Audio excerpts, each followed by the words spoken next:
시청자 여러분 안녕하십니까. TV 로드쇼 진행을 맡은 정병철의 까 담당 책임 취재 정병철입니다. 내일부터 설 연휴가 시작됩니다. 모두가 귀성길 그리고 성묘 다 편안하게 행복하게 다녀와 주시기 바랍니다. 감사합니다.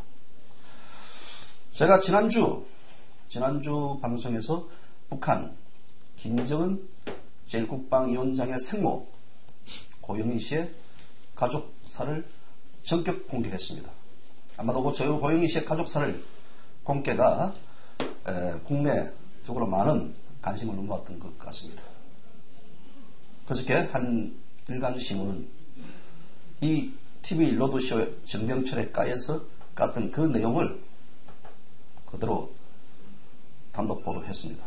아마도 이것은 향후 남북한 관계에 있어서 많은 관심을 보이고 있지 않느냐. 다시 말하자면 북한 최고 권력자의 그 주변 인물들에 대한 관심도를 그대로 반영하지 않았느냐라고 생각됩니다. 지난주 예고해드렸듯이 이번 주에는 북한 김정일 전 국방위원장의 장남 김정남의 생모였던 성혜림 씨의 가족사에 대해서 전격 까도록 하겠습니다. 오늘 제가 함께 이 자리에 정병철의 까야를 같이 공동으로 진행할 분을 특별히 모셨습니다. 일명 손까무라상, 본명은 손상대입니다. 이분은 대한민국에서 정치, 경제, 사회적으로 가장 많이 깠던 사람 중에 한 명입니다. 그래서 아마도 까라면 두째하면스러워할 정도로 많이 까는 분이기 때문에 앞으로 TV 로드쇼의 정병철의 까는 계속해서 많은 분들이 참여해가지고 까는 방송으로 진행토록 하겠습니다. 우선 손상대 씨를 소개합니다. 안녕하세요. 반갑습니다. 방금 소개받은 손상대입니다. 저에게 오늘 정병철 씨가 손까무라상이라는 별명을 주셨습니다. 이 별명은 그냥 만들어진 것이 아니라 제가 언론사 생활 한 30년 세월 중에 다양한 방면에서 심심찮게 까온 것이 아마 일명 닉네임처럼 저에게 달라붙은 것 같습니다. 자, 사실 제가 이 방송을 여러 차례 저도 시청자 입장에서 보다가 어느 날, 참 재미있다. 저 까고 싶은 저 욕망이 저에게 분출됐을 때 제가 전화를 걸었습니다. 혹시 기회가 된다면 저도 같이 까게 좀 해달라. 이 세상이 아마 정병철 씨가 제가 제대로 깐다면 아마 지금보다는 더 재미있고 유익하고 맑은 세상이 되지 않을까 그렇게 생각합니다. 많이 국내 언론에서도 많이 까다가 많이 고소도 당하고 또 법정에도 여러 차례 깐 이유로 섰던 걸로 알고 있는데요. 구속된 사례가 있었으면 전례가 있었습니까? 구속까지는 안 됐습니다만은 여러 번 법정에 서기도 했고요. 또 그걸로 소송도 많이 당해봤고. 그러나 정확히 까서 그 실체를 진실을 밝혔다는 것 때문에 다행히 저는 법정 구속은 되지 않았습니다. 이게 오늘날 제가 또 이 자리에서 와서 당당히 깔 수 있는 이런 힘이 되지 않겠나 그렇게 생각합니다. 왜 본인은 그렇게 깐 데만 집중적으로 까기를 시작했습니까? 저는 성격상 정의라는 개념은 아니지만 뭘 보면 잘못된 부분에 대해서는 고치고 싶은 아주 병적인 이런 것들이 저한테 있는 것 같습니다. 그래서 저는 그걸 사실 경상도 사투리는 아니지만 그걸 진실을 밝히겠다는 어떤 이런 것보다는 제대로 까서 그런 문제가 다시는 재발하지 않도록 하는 어떤 이런 뜻을 갖고 했던 것이 결국은 제대로 까는 사람으로 아마 이렇게 제가 별명이 붙은 것 같습니다. 그렇습니다. 우리가 앞으로 이 방송에서는 정치, 경제, 사회, 문화 각 방면에서 정말 우리 서민들을 괴롭히고 또 권력자들이라든지 이 사회 리더들이 잘못된 방향으로 갔을 경우에는 가차없이 우리 TV 로드쇼에서 같이 공동 취재를 해서 이 내용들을 시청자 여러분들에게 다 공개하도록 하는 게 어떻겠습니까? 좋습니다. 저 역시 우리 정 기자와 오랫동안 언론생활 같이 하면서 까는 데는 다 일각이 있다고 하니까 우리가 작은 힘이나마 이 로드쇼를 통해서 우리나라가 더 맑아질 수 있는 그런 핵심적 역할을 우리가 오늘부터 출발한다고 생각하면 아주 좋은 프로그램이 되지 않을까 본인도 그렇게 생각하고 있습니다. 감사합니다. 지난주 예고해드린 대로 이번 주 정병철의 까 세 번째 이야기는 북한 김정일 국방위원장의 장남 김정남이의 생모인 성혜림 씨의 가족사에 대해서 여러분들에게 전격 까도록 하겠습니다. 자, 우리가 김정일이라 북한에 대한 어떤 이런 정보들은 사실 많이 들어왔지만 진실과 거짓이 상당히 지금 상존하고 있습니다.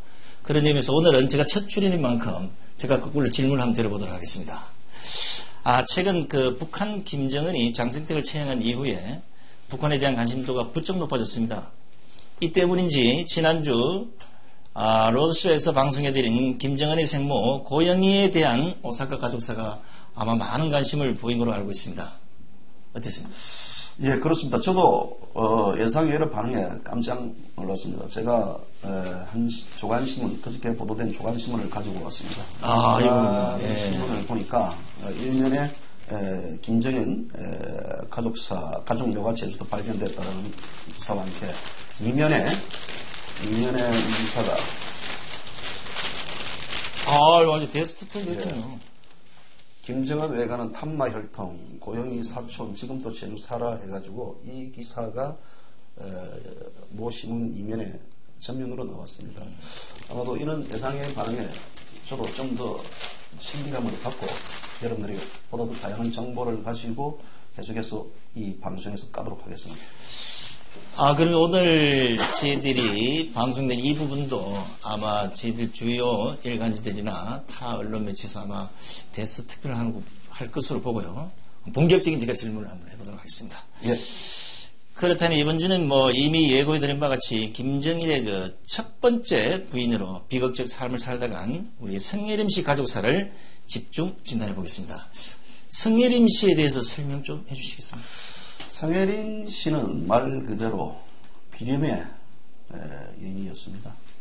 김정일 국방위원장의 장남인 김정남의 생모입니다. 이제 그의 아들은 이제 장남임에도 불구하고 북한의 후계 구도에 올라서지 못하고 배달한 이복 동생인 현재 북한 국방 제1위원장인 김정은에게 대를 잇도록 했습니다. 참 안타까운 일이군요. 자, 오늘 사실 성예림에 대한 우리가 새로운 사실을 밝혀내는 자료로 알고 있습니다. 그럼 일단 출생지부터 한번 우리가 얘기해 보겠습니다. 지난주 아마 김정은 씨 생모 고영희 씨 출생지가 오사카라는 새로운 사실이 밝혀졌는데요. 그렇다면 성예림의 출생지도 알려진 것과는 좀 다르지 않겠습니까? 그렇습니다. 성예림의 출생지도 지금 현재 많은 국내 언론들이 성예림의 출생지를 경남 창녕으로 보고 있습니다. 왜 경남 창녕으로 보냐면요. 성예림 씨의 성씨가 창녕 성씨입니다. 그런데 실제 제가 성혜림 씨의 오빠인 성일기 씨를 취재해서 확인한 결과 성혜림 씨의 고향은 경남 창녕이 아닌 것으로 밝혀졌습니다.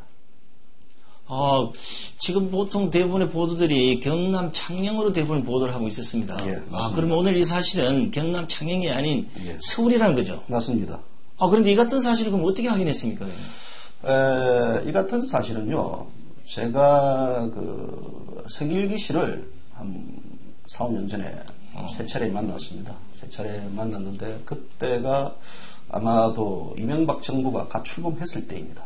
출범했을 때 성일기 씨를 만났는데 성일기 씨 잠깐 소개하면요. 성일기 씨는 우리나라 빨치산 유격대 출신입니다. 예. 그래서 그는 이제 남한에 정착한 이후 성균관대학교에서 사학 석사를 전공을 하고 여러 차례 죽을 고비를 넘겼습니다. 그래서 그분은 우리나라 6.25 동해 남부의 빨치산에 살아있는 전설가라고 불릴 정도로 아주 혁혁한 공을 세운 것으로 제가 알고 있습니다. 그런 성일기 씨가 1949년도 2월 16일 날 바로 저 화면에 나오는 분이 성일기 씨입니다. 2월 16일 날 월북을 했습니다. 그래서 그는 월북 이후 한국 전쟁 발발 전에 남한에 침투해서 빨치산 활동을 벌였던 예. 그런 전력이 있는 분입니다. 그럼 지금 화면에 나오는 저분이 그러면 성예림 씨의 그 친오빠죠? 그렇지, 맞습니다. 뭐 혹시 다른 오빠는 없습니까? 없습니다. 유일한. 성혜림 씨는 가족이 일남 3女였습니다. 성예림 씨는 몇 번째죠, 그러면? 성혜림 씨는 두 번째입니다. 첫 번째 언니가 성혜랑 씨, 지금 현재 프랑스 파리에 거주하고 있습니다. 지금 화면에 보는 화면에 보시는 저 화면은 제가 성혜림 씨를 직접 만나고 있군요. 여름철에 만나가지고 아마 단독 인터뷰하는 장면 사진입니다. 뭐 저 사진을 보고 말씀을 들어보니까 친오빠를 통해서 들었다면 사실 그 태어난 그 창녕이 아닌 서울에 간 확실하겠군요. 예, 확실했습니다. 제가 성일 씨를 세 차례 만났습니다. 세 차례 만나서 이제 그 부분들을 확인했고, 왜 이 출생지가 중요하냐면요. 우리가 이제 풍수학적으로 봤을 때 그 출생지를 알면 그 사람의 성격과 기질과 그 사람의 운명을 예측할 수 있다고 합니다. 그런 측면에서 볼 때는 북한 최고 권력자의 아내였던 성혜림 씨의 출생지를 봤을 경우에는 그 사람이 어떤 운명을 타고났는가에 대한 가늠할 수 있기 때문에 제가 좀 출생지에 집착을 해가지고 그 부분들을 집중적으로 캐물은 게 아닌가 싶습니다. 한때 우리 그 정병철 씨는 그 대권 주자들의 어떤 태생이나 이런 걸 많이 관심을 가지고 알고 있습니다. 맞습니다. 아마 그 부분 때문에 이 부분까지도 아마 그 취재를 하면서 좀 염두에 두신 것 같은데요. 여담이지만 이 취재를 하면서 제가 지난주에 고영희 씨의 가족사를 까니까 저보고 그 족보를 까는 전문 기자 아니냐라는 우스갯소리를 했습니다. 왜냐하면 이제 저는 대선을 앞두고 2007년도 말에 당시에 이명박 대통령의 전 대통령이죠. 이명박 대통령의 출생지가 오사카다, 경북 포항이다라는 논란이 있었을 때 제가 직접 오사카 현지에 가가지고 이명박 대통령의 출생지가 오사카라는 사실을 단독 보도를 했습니다. 맞습니다. 그건 이미 뭐 얼른 많이 논란이 돼서 참 그동안 그 고생한 이거보다는 참 히트작이 됐었는데 저도 뭐 잘 기억하고 있습니다.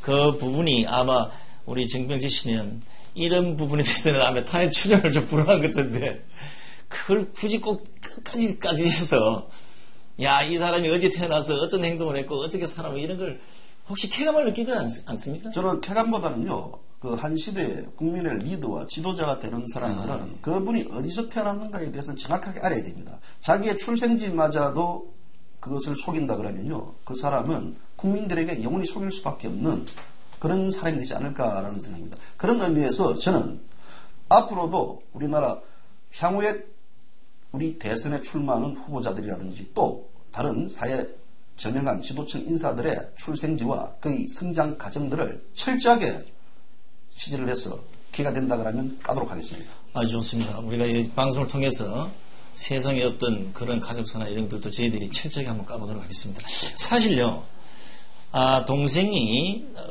김정일의 첫 번째 부인이고 사실 비극적인 삶을 살다 갔다고 그러면 친오빠인 성일기 씨가 아무리 그래도 언론사 취재 기자를 그렇게 쉽게 만나주지 않았을 텐데, 그죠? 맞습니다. 제가 성일기 씨를 만나는 데 있어서 상당히 좀 어려움이 있었습니다. 성일기 씨의 한 접근을 통해 가지고 이제 좀 만나게 해달라라고 이야기를 했고, 성일기 씨는 이제 그런 부분들에 대해서 상당히 언론과의 접촉을 많이 꺼려했습니다. 그 이유가 바로 뭐냐면 97년도 혹시 그 김정일 국방위원장의 전처, 그러니까 성일임의 조카죠. 조카 이한영 씨. 이한영 씨가 당시에 북한 공작원에 의해서 피살이 됐습니다. 분당 아파트 자기 현관이 피살이 됐는데요. 그 사건 이후에 성일기 씨는 언론과의 접촉을 상당히 꺼려했습니다. 그래서 제가 만나는 데 있어서 상당히 좀 애로점이 있었습니다. 많았겠네요. 사실 더더욱이나 이런 큰 사건도 있었고, 사실 성혜림이라는 그 인물이 전 세계에 알려지는 계기들이 숱하게 있었기 때문에 성일기 씨 친오빠 입장으로서는 사실 연락처를 알려주는 것도 좀 이상했을 것이고, 또 자기가 신분이 노출되는 것도 좀 꺼려했을 텐데, 결국은 만나니까 혹시 숨기거나 이런 것보다는 담담하게 말씀하신 것 같은데, 오늘 내용. 맞습니다. 제가 성일기 씨를 처음 뵈러 간 게 2009년 여름 걸로 기억하고 있습니다. 그 당시 이제 수박 한 통을 제가 사들고 성일기 씨 집을 방문을 했습니다. 성일기 씨는 서울 은평구 가련동에 있는 한 조그만 연립 빌라에서 아내와 함께 단촐하게 가정을 이루고 살았습니다. 첫 마디가 저보고 혹시 저를 만나가지고 좀 불편한 게 없습니까? 그러니까 뭐 다 내가 이제 죽을 날도 멀지 않은 내가 노인인데 뭐 불편할 게 없다고 그러면서 오히려 저에게 많은 질문을 해라고 했습니다. 그래서 그분을 통해 가지고 성혜림 씨의 비해, 성혜랑 씨의 비해, 그 가족 사이 비해를 제가 몸소 다 현장에 취재를 했습니다. 제가 여담입니다. 우리 정경철 씨가 우리 성일기 씨를 만났을 때가 아마 이제 여름이고 복장도 좀 사진을 보니까 좀 이제 샵도 입었는데 중요한 거는 생긴 인상이 기자보다는 형사와 좀 가깝지 않다 이래서 오히려 거꾸로 뭐 잘못 알고 와서 나를 알아가려고 하는 건 아닌가 뭐 이런 오해를 해서 안 가르쳐 주거나 뭐 이런 부분은 없었습니까 혹시? 그런 경우도 좀 있었습니다. 처음에 저를 보니까 사실 기자가 맞느냐고 물어봤어요. 기자가 맞느냐고 물어봤어요. 그래서 제가 신문 기자가 맞습니다 하고 저를 이제 얘기를 했더니 그제서야 이제 인정했는데 제가 뭐로 보입니까 그러니까 저보고 아까 방금 지적했던 대로 형사로 보이더랍니다. 그래서 형사로. 왜냐하면 이제 성일기 씨는 그 국내에 있으면서 많이 미행을 좀 당한 걸로 그 사람의 어떤 행적이라든지 아무래도 김정일이가 살아있을 때 김영남의 처남 아니겠습니까? 그렇죠. 처남이고 또 성혜림 씨의 친오빠이기 때문에 국내에서도 은밀하게 많은 감시를 당한 그런 하나에 있기 때문에 거기에 따른 트라우마가 오히려 제가 좀 있었던 것 같습니다. 아마 그 성씨 집안이 좀 우리가 보기엔 사실 결국은 다 비극적인 삶을 산 사람들이 대부분인데 그렇다면 우리 정경철 씨가 그 성일기 친오빠를 만나고 난 이후에 혹시 또 뭐 다른 일로 뭐 이렇게 여러 번 만나지는 않았습니까? 그렇습니다. 제가 한 토탈 그 성일기 씨는 세 차례를 만났습니다.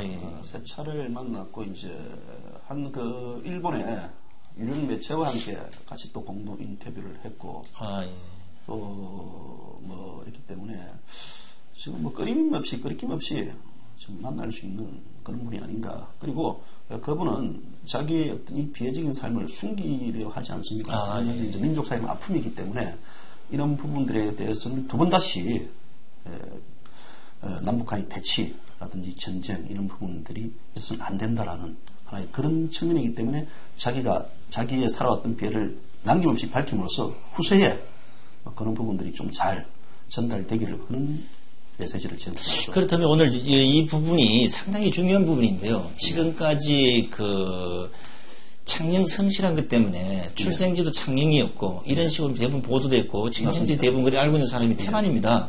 사실 이 사실은 오늘 천박일 수도 있고 또 새로운 사실인데 제가 좀 구체적으로 한번 물어보겠습니다.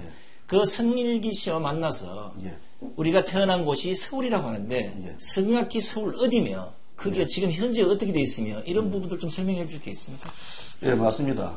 제가 지금 저 화면에 놓다시피요. 화면이 지금 놓는 장소인데 저기서 현재 정확하게 성혜림 씨가 태어났다고는 단정을 못합니다. 왜 그러냐면 뭐 집들이 다 개조되고 또 새로운 형성이 돼 있기 때문에 그런 건데요. 일단은 그 성혜림 씨가 태어난 곳부터 설명을 드리겠습니다. 성혜림 씨가 태어난 곳은 서울 종로구 개동입니다. 개동. 일반 사람들은 이제 개동이라면 잘 모르는데요. 현대그룹, 현대그룹 본사 사옥이 있었던 데가 개동입니다.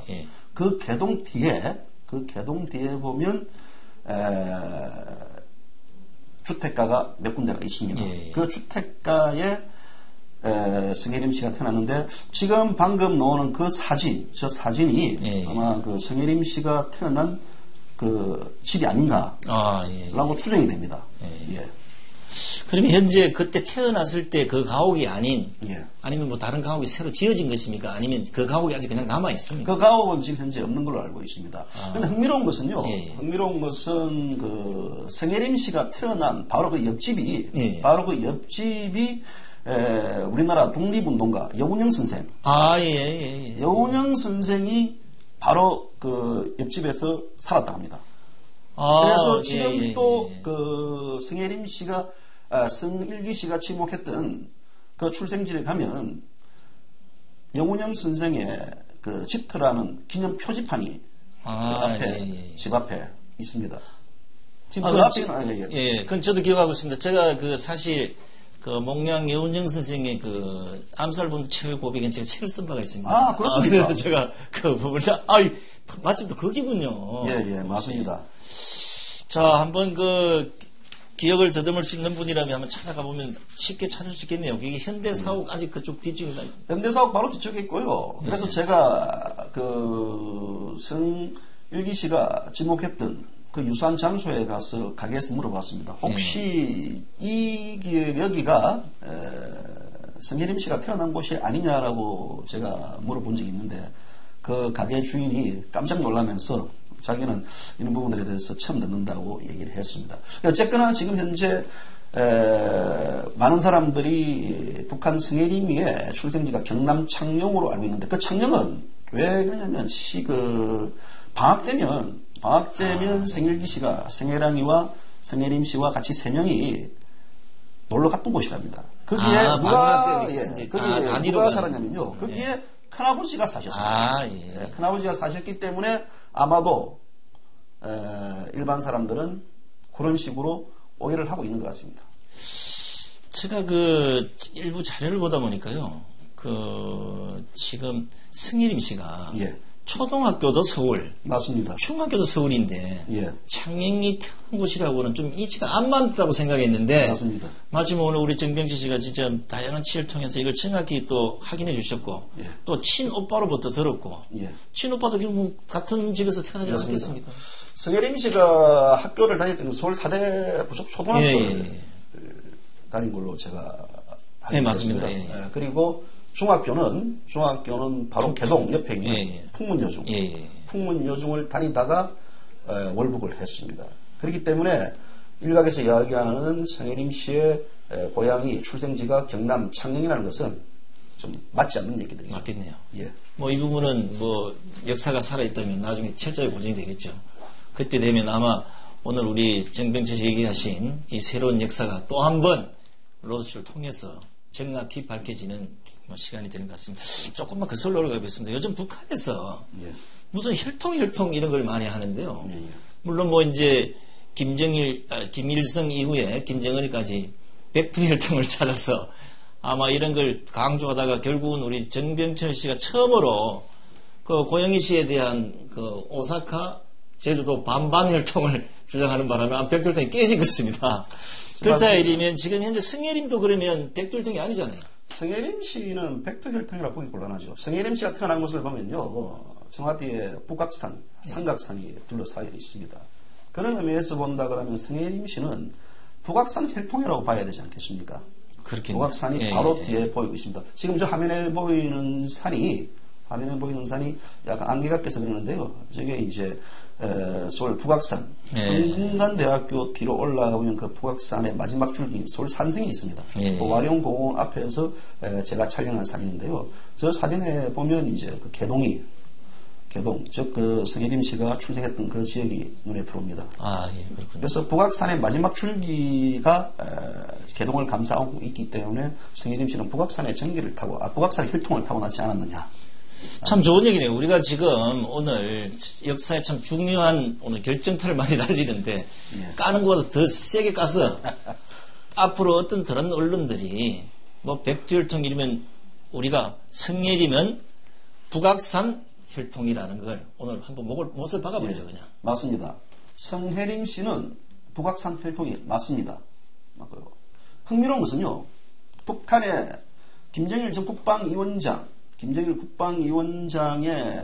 처였던 고영희 씨는 오사카 혈통입니다. 오사카와 제주도. 그 부모 고영희 씨의 부모는 제주입니다.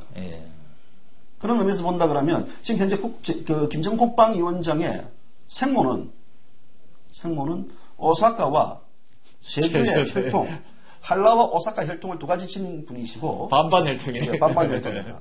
또 북한 김정일 국방위원장의 장남인 김정남 씨의 부모 성혜림 씨는 서울 개동 출신입니다. 서울 개동 북악산 혈통입니다. 그런 면에서 본다 그러면 북한이 지금 현재 강조하는 백두혈통과는 상당히 거리가 먼 혈통이 아닌가라고 파악되고 있습니다. 앞으로 재밌어지겠네요. 이게 이제 앞으로 이제 김정은이가 자기 우상을 하려면 결국은 아버지가 주장했던 할아버지 중에 백두혈통을 많이 내세울 텐데 예. 이때 되면 아마 이제 모든 언론들이 예. 오늘 우리가 한 이 얘기가 예. 모토가 돼서 아무래도 그건 백두혈통이 아닌 반반혈통, 뭐 북악산혈통 이제 이런 것들이 이제 제대로 이제 고정이 될 것 같습니다. 맞습니다. 그렇지만 우리 사회에서는 이제 친족 혈통은 중요적이기 때문에요. 북한에서는 아마도 외가 쪽 혈통에 대해서는 크게 주목하고 있지는 않을 거로. 그렇겠지만 북한 특성도 있을 겁니다. 그건 예. 뭐 충분히 감안하고요. 근데 사실 그 승예림 씨가 예. 그 남한에 살 때 예. 그 상당히 우리가 보기에는 좀 부유한 집안에서 태어난 예. 걸로 알고 있는데 맞습니다. 굳이 북한을 가야 될 이유가 있었나요? 당시에 자우익의 대립이 심했고요. 예. 특히 이제 뭐 우리 이제 원로들의 얘기를 들어보면 우리 사회 지식인들이 많이 월북을 했다고 합니다. 왜냐하면 남한 사회에서는 친일에 대한 척결이 되지 않고 또 미군정에 정부가 협조하는 이런 여러 가지 또 다른 하나의 식민지화를 추진하겠다라는 그런 하나의 정부의 속셈과 이런 것 때문에 많은 지식인들이 이에 대한 비판을 하면서 북으로 넘어갔습니다. 아마도 그 성일기 씨의 얘기면 성일기 씨의 얘기 들으면 성일기 씨의 어머님, 그러니까 성혜림 씨의 모친이죠. 성혜림 씨의 모친은 김원주희 씨입니다. 김원주희 씨인데. 아, 그분도 기자 아닙니까? 네, 그분 기자였습니다. 아, 예, 예. 우리나라 그 개벽지. 아, 예. 개벽지의 기자고, 일본 동경에서도 공부를 했건 아주 엘리트입니다. 아, 예. 신여성인데, 그분의 고향은 평양입니다. 평양. 아, 어머니 고향이 평양이에요. 평양이에요. 예. 그래서 아버지는 성유경 씨입니다. 유경 씨인데, 그분의 이제 그 분들이 1950년 한국 전쟁이 이제 발발 전에 다 부모를 따라 전부 다 가족들이 북한으로 건너가는 기기가 되었습니다. 그래서 성혜림 씨도 계속해서 그쪽에서 북한에서 거주하지 않았느냐 알겠습니다. 여기서 이제 제가 재밌는 에피소드를 하나 에피소드라기보다 그 비해죠. 성일기 씨가 한국으로 이제 빨치산에 합류해가지고 평양역에서 남한으로 반대로 이제. 그 과정을 저한테 한번 설명했는데요. 어머님이 점으로 보이더랍니다. 어머님이. 그 말이 무슨 말이냐면요. 어머님이 성일기 씨가 평양에서 여기서 출발할 때 마중을 나왔답니다. 평양역까지. 예. 마중을 나왔는데 그 열차를 타고 그 뒤를 돌아보니까 크다랗게 보이던 어머님이 열차가 떠날수록 어머님이 점점 작게 보이면서 결국은 자기 눈에 어머님이 점으로 들어오더라. 그래서 1950년 한국전쟁 발발 전에 남한으로 떠나가지고 그 점으로 된 어머님을 영원히 지금까지도 만나 뵙지 못했다. 그러면서 점으로 된 어머님에 대한 아쉬움을 저한테 눈시울을 붉히면서 얘기를 한 적이 있습니다. 아마도 이건 하나의 우리 민족사의 비극입니다. 안타깝네요. 예. 언제 한번 그 기회가 되시면 좀 신경을 더 발휘하셔서 예. 성일기 씨로부터 예. 또 파란반장의 인생도 한번 우리가 되짚어보고 예. 또 그 북한과 남한의 어떤 이데올로기 이 차이들도 우리가 예. 제대로 한번 까보는 시간도 한번 만들어보면 예. 괜찮겠습니다. 그렇게 같이 우리가 공동으로 예. 같이 한번 가서 그분에 대한 취재를 같이 좀 했으면 좋겠습니다. 지금 말씀을 듣고 보니까 사실은 뭐 성예림 씨 그때 나이라면 결국은 뭐 본인의 의사는 관계없이 부모를 따라서 예. 결국 할 수밖에 없었던 맞습니다. 그런 얘기네요. 예, 맞습니다. 그러면 만약에 지금 성예림 씨 일이면 예. 우리가 남북한을 통틀어서 절대 미인처럼 예, 예. 또 완벽을 추구하는 예절 바른 이런 영화배우로도 많이 소문이 나 있는데요. 맞습니다. 북한에서 뭐 어떤 생활을 했었나요? 성예림 씨는 북한에서 평양예술학교를 졸업했습니다. 예. 그래서 북한에서 아주 많이 알려진 영화, 1960년대에 만들어진 영화입니다. 아, 예, 예. 그 영화가 이제 온정영, 그 다음에 백일홍 등이 출연했습니다. 그리고 예술 영화인 분계선 마을에 출연함으로써 북한 최고의 인민 여배우로 성장하게 된 계기입니다. 이게 바로 인생 비극의 이제 인생 비극. 첫 발을 딛는 거군요.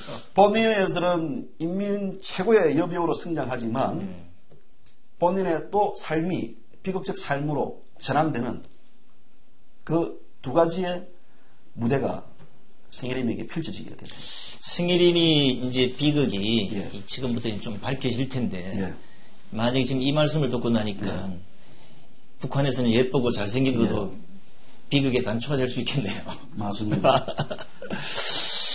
자, 그러면 그 김정일이 그 성혜림을 좋아할 당시 예, 예. 결혼한 상태였고 예. 남편과 사랑의 딸도 있었다고 뭐 이렇게 얘기했던 맞습니다. 맞습니다. 그 성혜림 씨는 우리 이제 북한에서 소설 땅으로 알려진 예, 월북 작가 예. 이기영 씨의 첫째 아들 그 김성 종합대학교 연구사를 연구했던 리평과 결혼을 했습니다. 예. 결혼을 했고 그 사이에 딸 옥돌이라는 딸을 낳았습니다. 그래서 성혜림은 결혼 후에도 계속해서 이제 연극 그 영화에서 이제 연극 영화 대학을 졸업을 했고, 그래서 결혼을 한 상태에서 보면 이제 김정일 국방위원장의 눈에 들어가지고 소위 아내의 인연을 맺지 않았느냐라고 생각합니다. 자, 그 물론 뭐 남편인 아까 리평이라고 그랬죠? 예. 자, 이분도 뭐 예쁜 부인을 얻어서 이 비극적인 삶으로 빠지는 그 순간에 성혜림 씨는 또 다른 비극을 맞게 되는데, 예. 우리 성혜림이 김정일을 만나면서 뭐 우리가 말씀대로 인생이 급변했다. 예. 그 급변이라는 어떤 표현 자체가 상당히 좋은 쪽으로 변화되는 사람도 있고, 예. 아니면 나락으로 빠지는 이 두 가지 유행인데, 예. 성혜림 씨는 이 김정일을 만났으면서 어떤 급변을 하게 되는 겁니까? 그래서 성혜림 씨는요, 김정일 국방위원장 일찍 어머니를 여의습니다. 일찍 어머니를 여임으로써 연상의 여인. 성혜림 씨는 김정일 국방위원장보다 5살 연상입니다. 아, 연상이군요. 예. 예. 아마도 그 연상 여인에 대한 것들을 좋아한 것은 바로 성혜림 씨가 모성애, 성혜림 씨를 통해 가지고 모성애를 느꼈지 않았느냐라고 봅니다. 근데 당시 중요한 것은요, 이 무렵에 김정은은 권력, 소위 암투에 빠지게 됩니다. 이런 상황에서 이제 소위 유부녀 성혜림과 동거하고 있다는 사실이 밝혀지면 곤란하지 않겠습니까? 그렇죠. 그럼에도 김정일 국방위원장은 아주 당당했습니다. 성혜림 씨를 간저로 불렀습니다. 간저로 불러가지고 6년간 살았습니다. 아, 거기는 김일성도 살인 궁 아닙니까? 예. 그래서 당시 성혜림은 남편의 리평과 이혼하고요. 1969년부터 김정일과 동거하기 시작했습니다. 아, 간주에 들어가서 살았습니까? 예, 간주에 들어가서 살았다는 게 성혜림 씨의 얘기입니다. 지금 아까 리평이란 그분하고 이혼을 하고 예. 간주로 들어가서 같이 살 때 혹시 김일성이가 그거 몰랐겠습니까? 그런 부분들에 대해서는 아마도 훗날 알았겠죠. 알았는데 일단 재질은 일이니까. 일단 그 부분들에 대해서 알려질 경우에는 김정일에 대한 여러 가지 도덕적인 윤리적인 문제에 대해서 문제가 제기될 수 있으니까 아마도 북한 최고 권력에서는 그 부분들에 대해서 좀 1급 비밀로 하지 않았느냐 싶습니다. 그러면 지금 현재 김정은 이제 체제 이후에 사실 이복 형님 예. 성일인과 비슷한 비극적 삶을 살고 있는 김정남이라는 사람이 그때 태어나지 않았나요? 그렇죠. 1971년도에 김정남이는 평양에서 출생했는데요. 당시 이제 김정일은 아들의 존재를 철저히 감추고 싶었네요. 감추고 싶습니다. 그래서 이 성혜림과의 어떤 부도덕한 이 관계에서 그 아들을 낳기 때문에 그렇죠. 그런 부분들은 가급적이면 외부에 알려지지 않는다는 그런 경우에서 1급 비밀에 붙이는 걸로. 밖으로 드러나는 이런 것들이 맞습니다. 결국은 이제 물론 아버지도 걱정했겠지만 예. 이 북한 사회 자체가 드러나는 걸 좋아하다 안 나다 보니까 예. 결국은 김정남이가 태어난 이후에도 그걸 비밀로 붙이고 이렇게 왔던 거죠. 예. 야, 그리고 뭐 이 말씀을 듣고 보면 이게 뭐 태어날 때부터 이미 비극을 안고나 태어난 사람 같은데 예. 이게 태어난 이후에 두 사람이 이제 뭐 헤어지는 과정도 있을 텐데 지금 보기에는 헤어졌다고 보는 건데 그죠? 예. 그 과정에 개입한 사람이 김경희라 그러는데 아마 실존하는 현재 그 장성택의 부인 아니겠습니까? 맞습니다. 김경희 씨는 김정일 국방위원장의 여동생이죠. 예. 그리고 백두 혈통을 아주 강조하는 유일한 혈통이라고 봅니다. 그분이 당시에 이제 그 성혜림 씨에게 아기를 다른 데 주고 장남은 김정남이를 그렇죠. 다른 데 주고 장남은 또 자기가 돌볼 테니까 언니, 당신은 조용히 외부로 떠나라. 그래서 아마 성혜림 씨가 모스크바로 망명을 가게 된 계기가 아닌가. 쫓겨난 겁니다. 거의 쫓겨났다고 그렇죠. 봐야 거의 쫓겨났다고 할 수도 있죠. 예. 아니, 그 만약에 그냥 그 권력의 1인자의 부인이었다가 예. 갑자기 쫓겨나게 되면 아마 사람의 심적 충격을 많이 받을 텐데, 그죠? 맞습니다. 그래서 자식을 빼앗기고 훗날 자기가 어떻게 될지 모르겠다라는 그런 걱정, 아마 그런 부분들이 성혜림 씨의 가슴을 옥죄지 않았을까요? 저는 그렇게 봅니다. 그렇겠죠. 뭐 우리가 사소한 충격도 상당히 그 심적 그 작용을 많이 하는데, 예. 더더욱이 여자에다가 또 남편을 그 이혼시키고 거꾸로 김정인 들어와서 맞습니다. 살다가 맞습니다. 그것도 사랑도 채 어떻게 해보기도 전에 예. 쫓겨나다시피 지금 뭐 다른 나라로 가야 될 입장이라면 예. 뭐 어떤 중병도 걸릴 것 같은데요. 맞습니다. 극심한 정신적 질환을 겪었답니다. 그래서 수면제를 여러 번 몇십 알을 먹더라도 잠을 못 이룰 정도로 아주 괴로워했고 고통스러웠답니다. 저 이해가 됩니다. 북한 최고 권력자의 아내가 모스크바로 쫓겨나게 되고 그 과정에서 아들의 운명이 어떻게 될지 모르는, 또 다시 운명도 어떻게 될지 모르는 그 삶 속에서 그 사람의 삶이 하루하루 제대로 밥을 먹고 살 수 있다고 보겠습니까? 그렇겠죠. 소금밥 예. 먹는 건 똑같았겠죠. 그런데 흥미로운 것은 그때 바로 북한 김정일 국방위원장이 김영숙이라는 사람과 결혼을 했죠. 아, 그럼 성혜림 그 다음 부인이 되는 분. 예, 그렇죠. 예, 족보상에 보면 그렇게 되는데요. 예.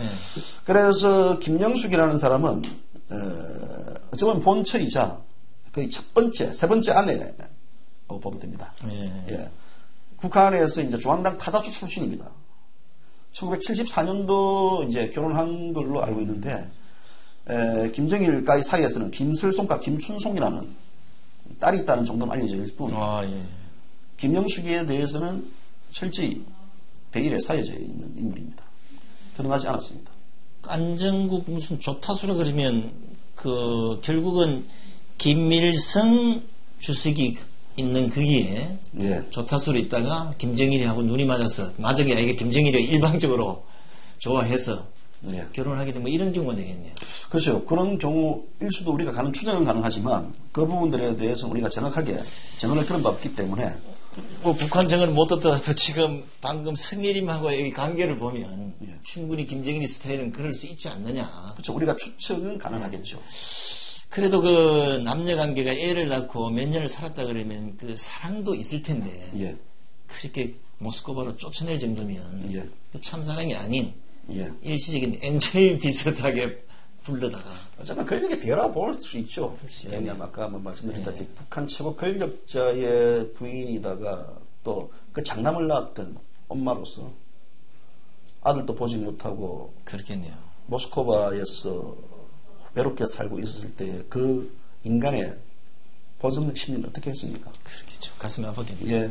이게 그 신경성 질환이 아닌 다른 질병이 안 걸린 것도 천만다행이라고 볼 수밖에 없는 거죠. 그렇죠. 우리가 좀 쉽게 얘기하면 정신질환이 와서 전혀 세상도 몰라보는 이런 삶을 살았을 수도 있는데 우리가 뭐 직접 못 봤으니까 예. 그 부분은 뭐 들은 얘기로만 저희 입증될 수밖에 없겠네요. 그러면 김정일이하고 김정숙이하고 예. 이제 둘이 결혼한다 예. 하면 이 사실을 모스크바가 있는 성혜림이 혹시 전에 듣지 않았겠나요? 예, 충분히 전해 들었겠죠. 전해 들었을 것이고, 그래서 이제 성혜림 씨는 여러 가지 질병을 좀 많이 고치려고 애를 쓴 적이 있었던 것 같습니다. 스위스에서 가서 잠시 치료도 하고 또 뭐 프랑스 파리도 약간 머무르고 뭐 그런 과정이 했는데 결국은 이제 뭐 돌다가 다시 모스크바로 돌아가시고. 아, 그게 그러면 그 모스크바에서 잠적했다 뭐 이런 설이 병을 고치게 스위스로 갔다 다시 모스크바 요 과정을 누가 잘못 얘기해서 잠적한 거로. 잠적한 건 아닌 것 같고요. 예. 자기 이제 신변, 이제 어떤 치료, 건강 치료를 위해서 프랑스 파리와 스위스를 좀 오간 걸로 그런 식으로 성혜림 씨는 얘기를 했습니다. 그 성혜림 씨가 그 모스크바로 쫓겨난 게 아마 그 37세라고 알고 있습니다. 예. 그러면 그 돌아가실 때까지 그래도 꽤나 긴 시간을 모스크바에서 예. 외로운 삶을 사시다 예. 가셨는데 예.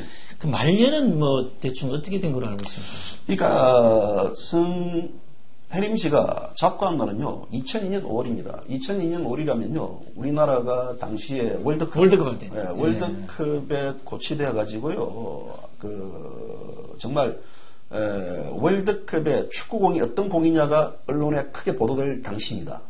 그런데 북한의 최고 권력자 여인인 성혜림 씨의 사망은 당시에 거의 언론들 잘 몰랐습니다. 그래서 성혜림 씨는 2002년도 5월에 향년 63세의 나이로 모스크바의 한 병원에서 운명을 달리했습니다. 상당히 젊은 나이에 돌아가셨는데, 이게 혹시 뭐 추측컨대 많은 소문이 있으니까 단순 병사로, 아니 63세라는 나이가 많은 나이는 아니니까 병사로 죽었다. 또 어떤 사람들은 나중에 문제가 뭐 시끄러워질 수 있으니까 암암리에 가서 누가 암살하지 않았나 뭐 이런 뭐 두 가지 주장들도 있던데, 많이 아팠다면 병사의 가능성이 높겠네요. 병사의 가능성이 높고요. 어떤 부분들에서 암살이 됐던 부분들에 대해서 확인이 된다 그러면 우리 손상대 씨가 한번 직접 모스크바를 가가지고 취재를 해서 이 자리에서 한번 까주시는 게 좋을 것 같습니다. 다음 주부터 일단 러시아를 좀 배워서 본격적으로 한번 까도록 하겠습니다. 좋습니다. 성혜림 씨가 모스크바, 러시아의 지금 현재 묘지가 거기 있습니까? 러시아에 있습니다. 예. 제가 러시아 발음을 좀 잠깐 하겠습니다. 도로 에클롭스코라는 발음이 잘 안 됩니다. 공동묘지인데. 공동묘지입니다. 그 공동묘지 특징이 뭐냐면요. 소련의 독재자. 소련의 독재자 스탈린 아들 내외가 그 무덤 근처에 있다고 합니다. 그래서 그 묘비 뒷문에는 묘주 김정남이라고 되어 있습니다. 이 장남 이름이 올라와 있습니다. 그리고 묘비에는 성혜림이 묘해가지고요, 한글씨가 되어 있습니다. 1937년도 1월 24일 날 출생해서 2002년도 5월 18일 날 묘하게도 5.18 맞습니다.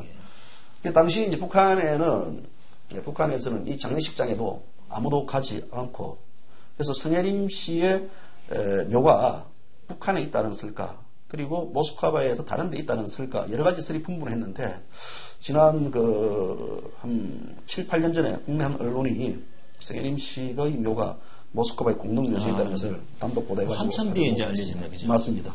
그러면 지금 현재 그 성혜림 씨 묘가 러시아에 있는데 북한 입장에서는 물론 뭐 그럴 리는 없습니다만 더더욱이나 김정은이가 현재 그 세력을 잡고 있으니까 만약 김정남이가 이 후계가 됐다 그러면 엄마의 묘를 북한으로 가져갔을 가능성이 상당히 있지 않습니까? 그렇죠. 역사라는 부분들이 만약이 없는데요. 만약에 역사가 김정일 국방위원장의 장남 김정남이가 권력을 승계했을 경우에는 거기에 따르는 피해 숙청이 이루어지지 않았을까요? 저는 그렇게 예측합니다. 지금 그 김정은이가 그 장선택 체행 이후에 장씨 일가를 아주 씨를 말리고, 표현이 뭐 격합니다만은 씨를 말리고, 그 이후에 형인 이복 형님인 김정남까지도 완전히 숙청을 해서 앞으로 자기가 권력을 잡고 나가는데 조금이라도 흠이 되는 사람이라면 아예 싸그리 없을 아마 이런 생각을 갖고 있나 봐요. 김정은이도 상당히 엄마 같은 말년을 맞을 가능성이 상당히 높고, 지금 현재 김정남 씨는 어디 있습니까? 지금 김정남 씨는 최근에 한 언론 보도에 따르면 말레이시아에서 목격이 됐다고 합니다. 싱가포르에 있다더니 글로 갔군요. 말레이시아, 싱가포르, 거주지는 마카오. 그래서 아마 지금 동남아를 돌고, 또 물론 중국에서도 목격됐다는 분들도 있습니다. 그렇기 때문에 지금 현재 북한을 못 들어가고 있습니다.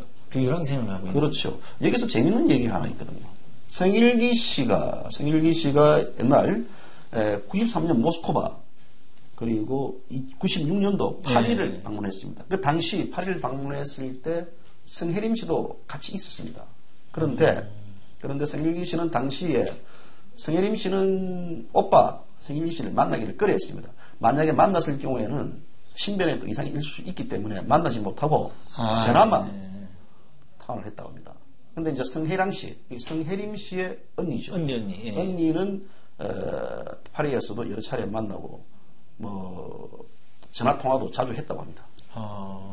아니 물론 충분히 만날 수 있는 이런 기회는 있었는데 또 성혜림 자체가 꺼리는 부분, 또 오빠가 또 한국에 있다는 또 이런 것 때문에 해외에서 서로 쌍방간이 만난다는 것은 49 진보기관이나 뭐 북한의 진보기관 똑같은 입장에서 보고 있을 텐데 아마 그런 것들이 우려돼서 결국은 자주 만나지 못하는 또 그런 경우가 되고. 그렇죠. 살아생전에 1950년도 한국 독립 발발 전에 가족들이 헤어진 이후 지금까지도 모스크바와 파리에 갔지만 북한 최고 권력자의 아내를 둔 동생을 만나지 못하는 그리워하지만 만날 수 없다라는 그 말이 성일기 씨 그 말이 가슴에 와닿습니다.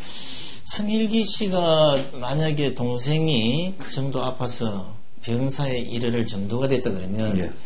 그 소식을 듣고 혹시 사망 직전에 만나거나 혹시 뭐 이런 얘기 못 들어보셨죠? 예, 그런 얘기는 뭐 성일기 씨가 하지 않았습니다. 다만 성일기 씨가 한 가지 저한테 이제 좀 충격적인 증언도 했습니다. 북한에 성혜림이가 여동생이 물론 이제 직접 들은 얘기는 아니겠죠. 예. 한국으로 좀 망명을 오고 싶다라는 입장도 밝혔답니다. 이 부분은 예. 우리가 기존에 보고되지 않았던 이것도 좀 새로운 사실 같은데요. 예. 성혜림이가 결국은 이제 남한에 태어났다 이런 것보다는 이제 북한에서 배척당하고 오랫동안 비극적인 삶을 살다 보니까 예. 한국으로 가서 예. 내 인생을 마지막 보내고 싶다 뭐 이런 충동 때문에 망명을 요청한 건지 아니면 북한에 도저히 못 살겠다 이놈들이 나를 막 해코지했어 뭐 이래서 망명 이런 부분도 정확히 못 들어보죠. 그렇죠. 그런 부분들 관련돼 가지고 지금 성일기 씨 증언에 따르면요.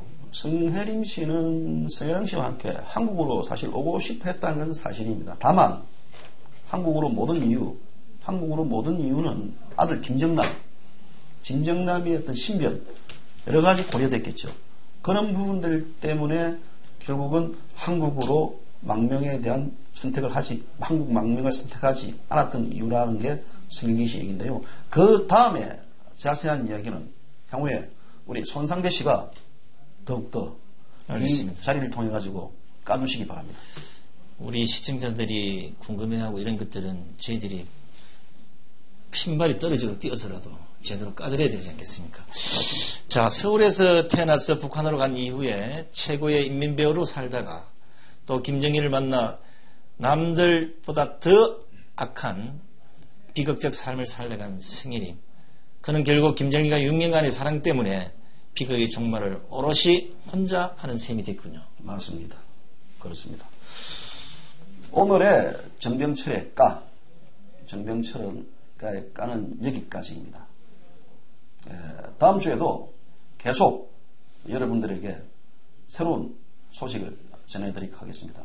정병철의 까를 보면 세상에 모든 게 다 보일 수 있는 그런 방송이 되도록 여러분들과 약속드리겠습니다. 오늘 이 자리에 출연해 주셨는데 어때요? 방송이 어떻습니까? 아주 유익한 시간이었고요. 재밌습니다. 저희들이 이제 오랫동안 숨겨놓았던 또 다른 까의 길을 오늘 제대로 발휘한 거고 또 앞으로는 조금 더 보강해서 까에서 한 발짝 더 나가서 또까 정신으로 예. 다시 한번 출연하도록 하겠습니다. 가능하면 이 방송을 통해 가지고 또까 매일까 그리고 똑똑히 들으십시오. 권력층 인사들 그들이 잘못된 것들을 저희들이 어떻게 하겠습니까? 용서하지 않겠습니다. 그리고 속속들이 까겠습니다. 밝히겠습니다. TV 로드쇼 계속 여러분들 주목 바랍니다. 감사합니다. 감사합니다. 즐거운 명절 되십시오. 즐거운 명절 되십시오. 행복한 명절 되십시오.